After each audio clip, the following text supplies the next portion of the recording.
Pendant des décennies, Boeing et Airbus ont dominé le ciel, se disputant les commandes, l'innovation et l'influence. Mais un nouveau challenger est entré dans l'arène. Le Comac C919, le jet monocouloir chinois, n'est plus seulement un projet national.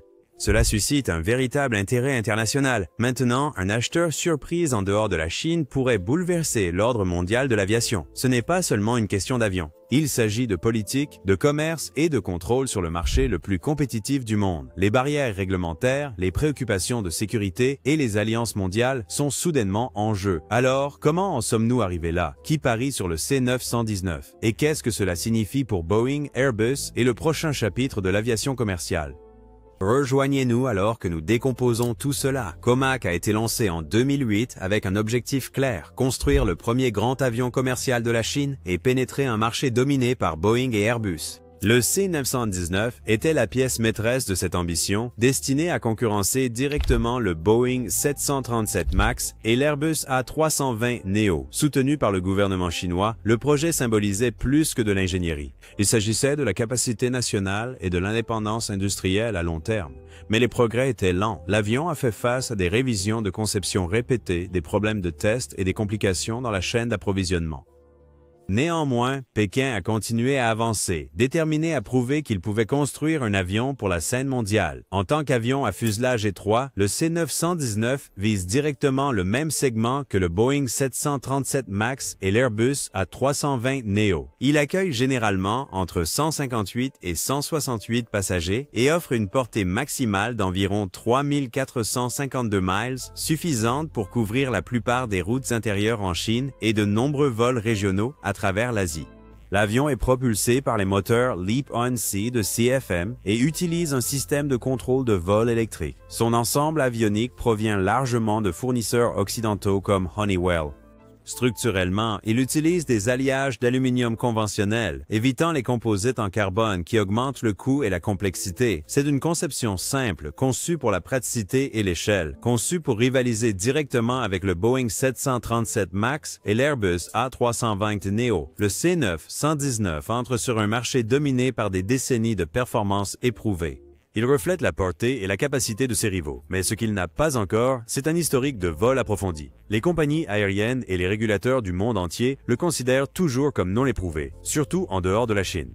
Pour l'instant, Comac positionne principalement le jet pour les routes domestiques, où le soutien politique et l'infrastructure lui donnent un avantage intégré. Percer les marchés internationaux sera une autre histoire, et cela dépend de plus que des spécifications. Il faudra des années de vol réel pour gagner pleinement la confiance. China Eastern Airlines est devenue la première à mettre l'avion en service le 20 mai 2023, le lançant sur des courtes routes domestiques comme Shanghai à Chengdu. C'est un déploiement prudent, conçu davantage pour recueillir des données opérationnelles que pour s'étendre rapidement. Jusqu'à présent, l'avion n'a été adopté que par des transporteurs chinois et des loueurs soutenus par l'État, représentant plus de 1000 commandes. Ces accords reflètent un fort soutien politique, mais pas nécessairement une validation du marché. Il n'y a toujours pas d'acheteur international, pas de demande de location par des tiers et pas de certification mondiale. Pour l'instant, le C919 vole, mais son véritable test est encore à venir. Dans le plan stratégique de la Chine, l'aviation commerciale est plus qu'une simple industrie. C'est un levier. Le C919 n'a pas été conçu pour dominer les ventes internationales dès le départ. Il a été conçu pour mettre fin à la dépendance. Pendant des années, la Chine a compté sur Boeing et Airbus pour transporter ses personnes et ses marchandises. Cela signifiait plus que de simples importations. Cela signifiait dépendre de la supervision occidentale, des composants et du capital, dont aucun ne pouvait être entièrement contrôlé par la Chine. Donc, lorsque Pékin a lancé Made in China 2025, l'aviation était une priorité absolue. Le C919 est devenu un projet phare dans une campagne plus large visant à développer des technologies de base en interne, des puces aux avions. Le rôle de Comac dans cela ne concerne pas la concurrence sur le marché mondial. Il s'agit d'exécuter un mandat interne avec un soutien politique et une urgence économique derrière. L'avion lui-même n'a pas besoin de surpasser le 737 MAX ou l'A320neo aujourd'hui. Il doit juste exister et s'améliorer. Ce qui compte, c'est le contrôle de la chaîne d'approvisionnement, de la production et de la certification. C'est ce qui transforme la fabrication d'avions d'une entreprise en un atout national. Comac n'est pas issu d'un processus d'appel d'offres compétitif. Il a été créé, financé, protégé et accéléré par une conception descendante. Des milliards de dollars ont afflué grâce à des subventions gouvernementales, des banques d'État et des fonds d'investissement nationaux. Ce capital ne cherchait pas des rendements trimestriels. C'était soutenir une capacité nationale. Les commandes des compagnies aériennes chinoises n'ont jamais été mises en doute. Des transporteurs comme China Eastern et China Southern ont été incités, sinon carrément instruits, à soutenir le jet. Ce n'étaient pas seulement des accords commerciaux. Ils étaient des signaux d'alignement avec la politique industrielle du gouvernement. Derrière Comac se tient un réseau d'institutions alignées sur l'État. Les fournisseurs incluent des entreprises aérospatiales liées à l'armée. Le financement provient des banques centrales et la réglementation passe par l'administration de l'aviation civile de Chine qui a approuvé le C919 même si les autorités occidentales sont restées silencieuses. Cette structure protège Comac des forces du marché auxquelles Boeing et Airbus font face quotidiennement. Si un retard affecte la production ou si les coûts s'envolent, le projet ne s'effondre pas, il s'ajuste. C'est l'avantage de la volonté politique sur la pression des actionnaires. Le C919 est le capitalisme d'État sur des ailes. Même sans acheteurs internationaux, le marché intérieur de la Chine offre au C919 un énorme filet de sécurité. D'ici 2043, le pays devrait dépasser les États-Unis en tant que plus grand marché mondial du transport aérien.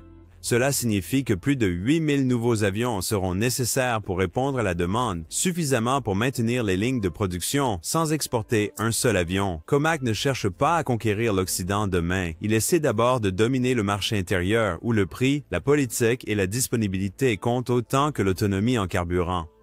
Les transporteurs d'État ont déjà passé des centaines de commandes, non seulement parce qu'ils ont taux bas, mais parce qu'il est logique sur le long terme de se protéger contre les futures perturbations de la chaîne d'approvisionnement à l'étranger. Et si la certification étrangère n'arrive jamais, cela n'empêche pas Comac de livrer des centaines de jets sur le territoire national. Cela ne fait qu'approfondir le fossé. Dans un monde de sanctions, de contrôle à l'exportation et de commerce fragmenté, Pékin ne cherche pas un consensus mondial, il construit un système parallèle. Le C919 est le coup d'ouverture. Le reste de l'échiquier est déjà en place. Il n'y a pas de confirmation officielle, mais plusieurs rapports suggèrent qu'Emirates a été en pourparlers avec Comac au sujet du C919. Ce ne sont pas des discussions informelles. Selon des sources de l'industrie, il y a eu plusieurs réunions à huis clos et des évaluations techniques. Des personnes familières avec le dossier disent que les discussions ont inclus des cadres supérieurs des achats et des planificateurs de flotte d'Emirates. Jusqu'à présent, aucune déclaration officielle n'a été faite par l'une ou l'autre partie. Mais dans l'aviation, c'est normal. Les grandes affaires commencent souvent par des réunions discrètes, des évaluations de fournisseurs et des modélisations de coûts internes bien avant que quoi que ce soit ne devienne public. Et en ce moment, plusieurs sources fiables disent que ces premières étapes ont déjà lieu. Les analystes de l'aviation l'ont également remarqué. Certains ont remarqué des cadres d'Emirates assister à des événements avec des représentants connus de Comac. Ce genre de croisement n'arrive généralement pas à moins qu'il y ait quelque chose en jeu. Ce n'est pas une commande confirmée, mais ce n'est pas non plus une rumeur sans fondement. Si Emirates envisage sérieusement un monocouloir de Comac, c'est un développement majeur. Même la possibilité d'un accord indique un changement dans la façon dont les compagnies aériennes mondiales réfléchissent et de qui elles sont prêtes à acheter. Qu'Emirates envisage un avion chinois n'est pas seulement surprenant, c'est presque impensable. C'est une compagnie aérienne construite sur l'échelle, le prestige et la cohérence. Toute son identité est liée à des avions long courrier massifs comme l'Airbus A380 et le Boeing 777. Ce sont des avions conçus pour le luxe, la distance et le volume. Le C919, c'est un avion régional à fuselage étroit, sans antécédents internationaux. Jusqu'à présent, Emirates n'a acheté des avions qu'à des fabricants occidentaux. Airbus et Boeing ont été ses fournisseurs de prédilection pendant des décennies, et la compagnie aérienne n'a jamais montré d'intérêt sérieux pour des conceptions non éprouvées, encore moins pour celle d'une entreprise d'État en phase de développement précoce. C'est ce qui rend cela différent. Un accord avec Comac serait le premier de la compagnie aérienne avec un fournisseur non occidental, et cela brise plus qu'une simple habitude d'achat. Cela marquerait un changement dans les partenaires qu'Emirates est prêt à choisir et les types de risques stratégiques qu'il est prêt à prendre. Ce n'est pas seulement un mouvement technique ou financier. Ce serait un signal géopolitique. Si Emirates, le joyau de l'aviation du Moyen-Orient, est prêt à tester un produit Comac, cela signifie que Boeing et Airbus ne sont plus intouchables. Cela ouvre la porte à d'autres compagnies aériennes pour commencer à penser de la même manière. Sur le papier, le C919 n'a pas sa place dans la flotte d'Emirates. Mais si l'on se concentre sur les opérations régionales de la compagnie aérienne, le tableau change. Emirates effectue des dizaines de vols courts-courriers chaque jour vers des villes d'Asie du Sud, du Golfe et de certaines parties de l'Afrique du Nord. Ce sont des liaisons à haute fréquence et faible rendement souvent opérées avec des gros porteurs qui ne sont pas utilisés efficacement. L'intégration d'un avion plus petit comme le C919 pourrait changer cela. La capacité de siège de l'avion entre 158 et 168 passagers correspond plus précisément à la demande sur beaucoup de ces trajets qu'un 777 ou un A380 ne pourrait jamais le faire. Cela signifie des coûts de voyage plus bas, de meilleurs coefficients de remplissage et plus de flexibilité dans l'ajustement des fréquences. Il ne s'agit pas de remplacer les avions phares, il s'agit de les libérer en transférant les routes moins fréquentées vers un avion plus économique et de taille plus appropriée. Emirates peut réaffecter sa flotte premium de gros porteurs vers des destinations plus longues et à plus forte marge. C'est gagnant-gagnant. Un meilleur appariement des avions sur les courtes distances et une plus grande portée long courrier sans avoir besoin d'acheter des gros porteurs supplémentaires. Si la compagnie aérienne est sérieuse à propos de tirer plus de valeur de son réseau régional, la logique derrière le test du C919 commence à avoir du sens. Ce n'est pas tape à l'œil, mais c'est un outil stratégique qui pourrait donner à Emirates plus de contrôle sur son réseau et l'utilisation de ses actifs. Il y a aussi le facteur temps à prendre en compte. Emirates a exprimé ses frustrations envers Boeing et Airbus, notamment à cause des retards des programmes 767X et A350. Tim Clark, le président de la compagnie aérienne, a averti à plusieurs reprises que les goulets d'étranglement dans les délais de production et de livraison les obligent à reconsidérer les décisions futures concernant la flotte. Le C919 n'est peut-être pas l'alternative parfaite, mais il est disponible, politiquement désengagé et soutenu par un gouvernement prêt à agir rapidement. Dans ce contexte, même une commande exploratoire discrète envoie un message. Si l'Occident ne peut pas livrer à temps, quelqu'un d'autre le fera, et ce message n'est pas seulement destiné aux fabricants d'avions. Il s'adresse aussi aux régulateurs, aux fournisseurs et au gouvernement. Pour Emirates, discuter avec Comac pourrait concerner plus que des avions. C'est une question de levier, d'options, de prouver que la compagnie aérienne la plus influente du monde n'est pas enfermée dans des choix hérités. Qu'un accord se concrétise ou non, le signal a déjà été envoyé. La réputation de Boeing a été ternie et ne s'est pas encore complètement rétablie. Les répercussions de l'immobilisation du 737 MAX n'étaient pas seulement une crise temporaire de relations publiques, elles ont révélé des problèmes sérieux dans les processus de fabrication et de supervision de Boeing.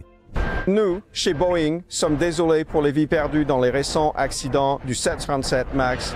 Même après le retour en service du jet, des rapports de manquement au contrôle de qualité continuaient d'apparaître. Ajoutez à cela une explosion de panneaux de cabine en plein vol au début de 2024 et la Federal Aviation Administration ne se contentait pas de surveiller, elle renforçait les restrictions. Cette surveillance a ralenti la production dans toute la gamme commerciale de Boeing. Le Conseil national de la sécurité des transports a émis un bulletin urgent concernant les moteurs des avions 737 MAX. Les compagnies aériennes qui s'attendaient à des livraisons ponctuelles font maintenant face à des calendriers révisés, des retards prolongés ou des reconfigurations inattendues. Certains clients ont abandonné. Pendant ce temps, Boeing peine à suivre le rythme de son propre carnet de commandes.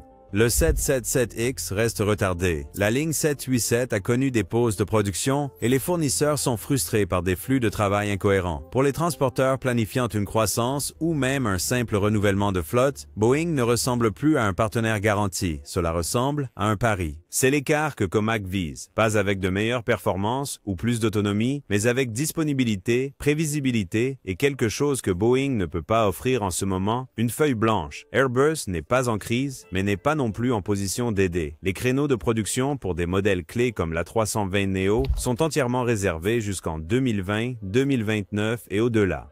C'est une excellente nouvelle pour les actionnaires d'Airbus, mais pas pour les compagnies aériennes qui ont un besoin urgent d'avions monocouloirs. Les marchés émergents sont particulièrement touchés. Les transporteurs en Asie du Sud-Est, au Moyen-Orient et dans certaines parties de l'Afrique ne peuvent tout simplement pas se permettre d'attendre 4 ou 5 ans pour que les avions arrivent. Beaucoup connaissent une croissance rapide, ouvrent de nouvelles routes et remplacent des flottes vieillissantes. La demande est immédiate. Airbus, malgré sa fiabilité, ne peut tout simplement pas livrer assez rapidement pour y répondre. Cela crée un goulot d'étranglement. Les compagnies aériennes ne veulent pas prendre le risque des retards de Boeing et elles ne peuvent pas s'insérer dans le calendrier d'Airbus. Pour la première fois depuis des décennies, une troisième option, même plus risquée, commence à sembler viable. Comac s'engage dans ce vide avec un avantage clair, la capacité disponible, peu importe si le C919 n'est pas aussi efficace que le Neo ou le Max. En ce moment, c'est prêt ou presque, et cela seul le met dans la conversation. Comac vise un créneau que les grands acteurs ne peuvent pas combler, des livraisons rapides et bon marché.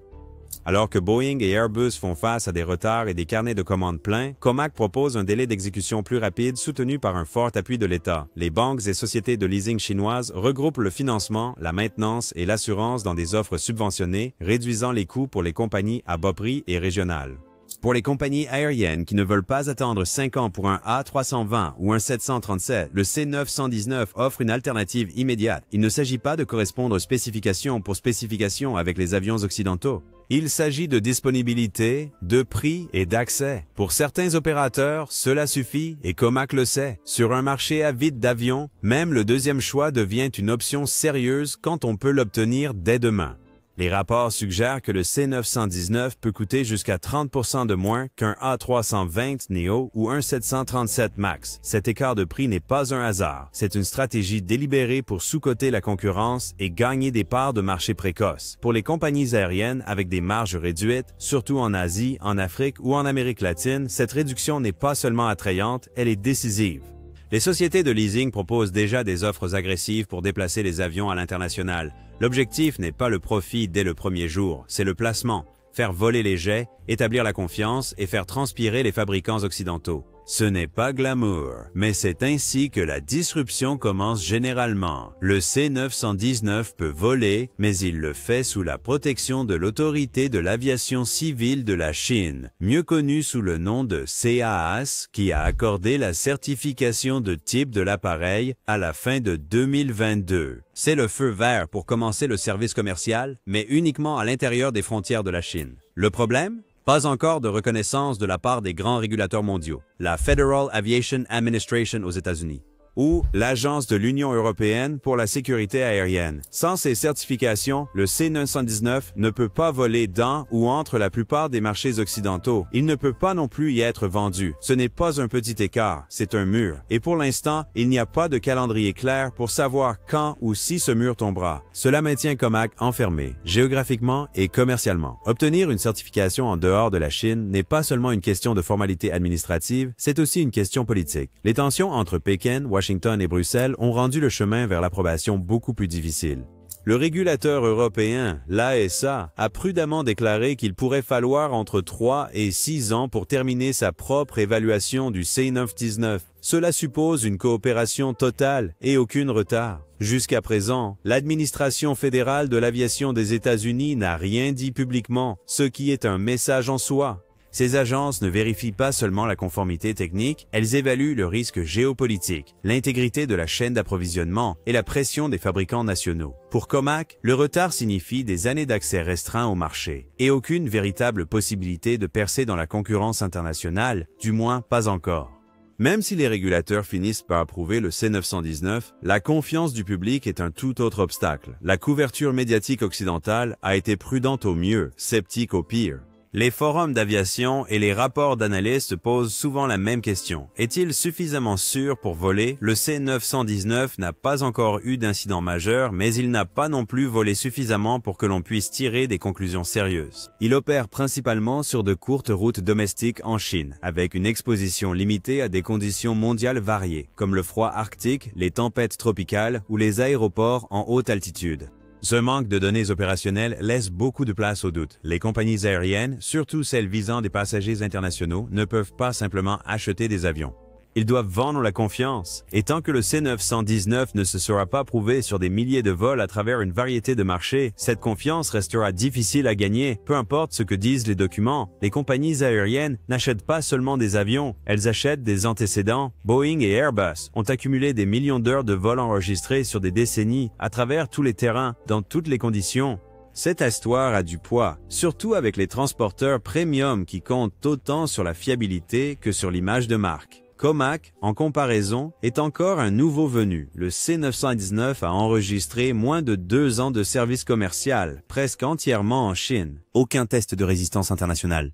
Pas d'essai d'endurance long courrier, pas de données tierces généralisées. Cela ne signifie pas que l'avion est dangereux, mais cela signifie que la confiance prendra des années, pas des gros titres, à se construire. La plupart des compagnies aériennes n'achètent pas seulement un avion, elles achètent la garantie qu'il peut continuer à voler sans interruption, et cela signifie avoir un solide réseau de maintenance mondiale. C'est là que Comac est très en retard. En dehors de la Chine, il n'existe pas de grandes installations de maintenance, de réparation et de révision spécialisées dans le C919. C'est un sérieux manque opérationnel. Si quelque chose se casse, où le faire réparer? Qui stocke les pièces? Quels techniciens sont certifiés? Pour l'instant, il n'y a pas de réponse facile. Les compagnies aériennes dépendent d'un accès rapide aux pièces et aux personnes qui savent les installer. Comac n'offre pas encore cela à grande échelle, au-delà de son marché domestique. Cela conduit à un sérieux problème, le temps d'arrêt. Si un C919 est hors service à Dubaï, Singapour ou Madrid, il pourrait être immobilisé pendant des jours en attendant des pièces ou du personnel. Ce n'est pas seulement un inconvénient, c'est une perte de revenus et une confiance endommagée. Un autre point de blocage majeur est la formation. Les pilotes ne passent pas simplement d'un avion à un autre. Chaque nouveau modèle nécessite une certification spécifique et pour l'instant, le C919 ne s'intègre pas facilement dans les filières de formation existantes. Pour les compagnies aériennes qui exploitent déjà l'A320 ou le 737, passer au C919 n'est pas une transition rapide. Le problème principal est la standardisation. Comac a ses propres systèmes, ses propres particularités d'interface et une infrastructure de formation limitée en dehors de la Chine. Cela crée des frictions. Si une compagnie aérienne européenne ou du Moyen-Orient veut former ses équipages, elle devra probablement les envoyer en Chine ou attendre la construction de centres régionaux. Ce n'est pas seulement une question de coût, c'est un casse-tête logistique. Pour les petites compagnies aériennes avec des marges serrées et un personnel réduit, ajouter une nouvelle qualification de type peut signifier des mois de retard et des milliers en dépenses supplémentaires. Comac a fait quelques progrès en s'associant avec des régulateurs locaux et des simulateurs, mais elle est encore loin derrière Boeing et Airbus, qui offrent tous deux des écosystèmes de support mondial avec des voies établies pour la certification des pilotes. Au-delà du matériel et de la formation, il y a le quotidien des opérations aériennes, et c'est là que Comac rencontre certains de ses plus grands défis. La couverture de garantie, les pièces de rechange et le support pour les avions immobilisés au sol, AOG, sont les fils invisibles qui maintiennent les flottes commerciales en fonctionnement. Et en ce moment, ces fils sont minces en dehors de la Chine. Si un C919 a un problème mécanique à Dubaï ou à Kuala Lumpur, à quelle vitesse Comac peut-elle livrer une pièce de rechange? Qui entretient le jet? Qui approuve la réparation? Pour Boeing ou Airbus, ces questions ont déjà des réponses. Pour Comac, ils construisent encore les réponses au fur et à mesure. Les compagnies aériennes n'achètent pas seulement des avions, elles achètent de la fiabilité. Et un retard dû à l'indisponibilité de pièces ou à des politiques de garantie floues peut coûter des dizaines de milliers de dollars par jour. Comac en est conscient et a commencé à former des partenariats internationaux pour combler les lacunes. Mais ces réseaux prennent des années à se construire et à être testés sous la pression du monde réel. Les liens économiques de la Chine avec le Golfe se développent rapidement et l'aviation fait désormais partie de cette équation. Grâce à des accords énergétiques, des projets commerciaux et des démarches diplomatiques, Pékin a établi de solides relations dans toute la région. Un achat auprès de Comac renforcerait cet alignement. Ce ne serait pas seulement une décision de flotte, ce serait un signal géopolitique. Les États du Golfe comme les Émirats arabes unis et l'Arabie saoudite investissent massivement dans la logistique et le transport aérien dans le cadre de plans plus larges de diversification économique. S'associer avec la Chine sur les avions est un moyen d'approfondir l'accès au capital chinois, aux infrastructures et aux investissements futurs. Cela dit, nous sommes ouverts à plus que de simples fournisseurs occidentaux. Pour les nations du Golfe, acheter chez Comac ne concerne pas seulement les avions, c'est une tactique de négociation. Lorsque Boeing ne respecte pas les délais ou qu'Airbus prolonge les livraisons au-delà de 2030, avoir un autre fabricant en réserve donne aux transporteurs comme Emirates un véritable levier. La simple possibilité de détourner des commandes suffit à faire évoluer les discussions. Cela joue également bien sur le plan politique. Les États du Golfe ont longtemps équilibré leurs relations avec l'Est et l'Ouest. Engager des discussions avec Comac renforce cet équilibre et rappelle à Washington et Bruxelles que leur influence a des limites. Ce n'est pas nécessairement une question de changer de camp, c'est une question d'option. Et même l'apparence d'un intérêt sérieux pour les avions chinois change la dynamique. Soudainement, Boeing et Airbus doivent rivaliser plus intensément, non seulement sur les avions, mais aussi sur l'accès, la rapidité et les conditions. Comac le sait et en profite. Les offres de financement proposées ne sont pas seulement généreuses, elles sont stratégiques.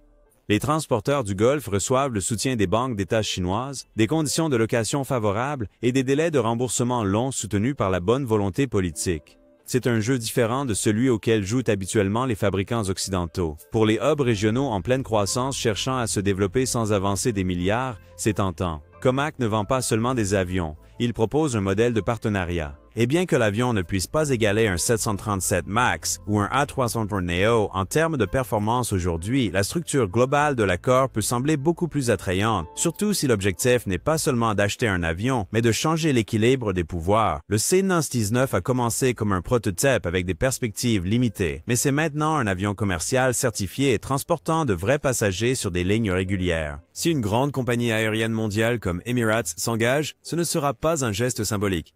Ce sera un changement concret dans la stratégie aéronautique. Les enjeux ne concernent pas seulement la part de marché. Ils impliquent la domination manufacturière, l'influence réglementaire et le levier économique mondial. Boeing et Airbus ne vont nulle part, mais pour la première fois depuis des décennies, ils pourraient devoir affronter un troisième acteur sur la scène mondiale. Voleriez-vous sur un C919?